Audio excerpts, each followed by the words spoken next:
Hello and welcome to Ditching Hourly. I'm Jonathan Stark. Today I want to dispel the misconception that value pricing is a license to print money. Value pricing cuts both ways. It's not like some magic wand that you wave and suddenly, poof, you get to charge more for your projects.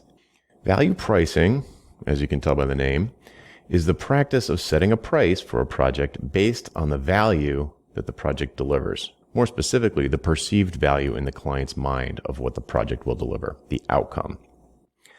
In the value pricing model, the price that you set necessarily has to be lower than the perceived value in the client's mind.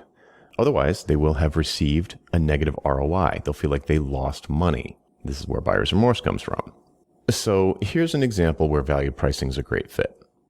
Alice from Domino's Pizza approaches you to design and build an event microsite for their upcoming Super Bowl promotion. It's basically a fancy web page. So you have a why conversation with Alice and agree to an objective for the project, metrics to gauge progress towards the goal, and a rough value to Domino's for the success of the project. In a situation like this, it's conceivable that the value to Domino's might be in the 7-figure range, or that failure would cost them 7 figures of brand damage or what have you. If that's the case, you could almost certainly sell the project, i.e. building a single, albeit fancy, web page for $100,000, about a tenth of the value.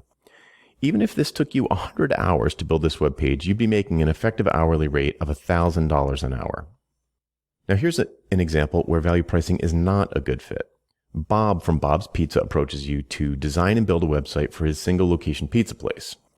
Naturally, he wants all the usual restaurant stuff.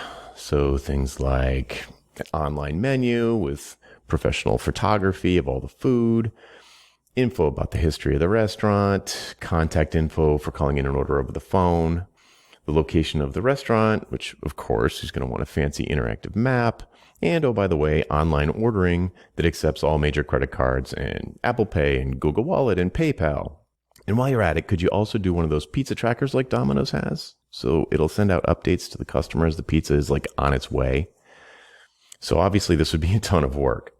You have a why conversation with Bob, and the objective, metrics, and value of the project are super hazy. He said something like his brother-in-law told him we should have a website, so I called you, and he doesn't really know why he wants it. He's got no idea how much it might increase his sales, never mind other intangibles like, brand or goodwill or anything like that. So you push him on this, and he guesses that maybe the site would increase his sales by a few $100 a month. And he says, to be honest, if it did much more than that, we wouldn't be able to keep up with demand because we're already crazy busy keeping up with all the walk-in traffic from the local college. Would Bob agree to $100,000 for this project?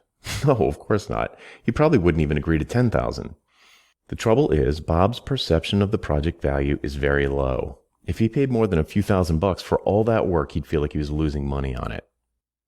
So, for the Domino's project, where the labor intensity is low, so that's the amount of work you have to do, but the perceived value of the project is high, so this is in the mind of the client, value pricing is a perfect fit.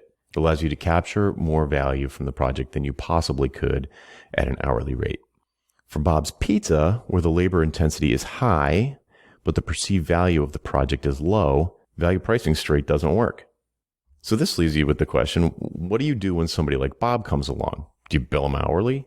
No, he doesn't need the website he described. It's a bad idea. You basically have two options. Option one is reject the work out of hand and just spend more time trying to attract clients like Domino's, bigger clients that have higher risk projects that have a low labor intensity.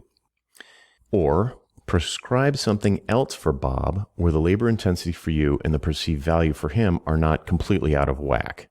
So maybe something like just building him a Facebook page or a simple single page landing page for the business, so at least they have some basic online presence. That's it for today. I'm Jonathan Stark, and this is Ditching Hourly. Thanks for listening. The next time somebody questions an entry on your timesheet, I want you to visit valuepricingbootcamp.com to sign up for my free email course. Again, that website is valuepricingbootcamp.com.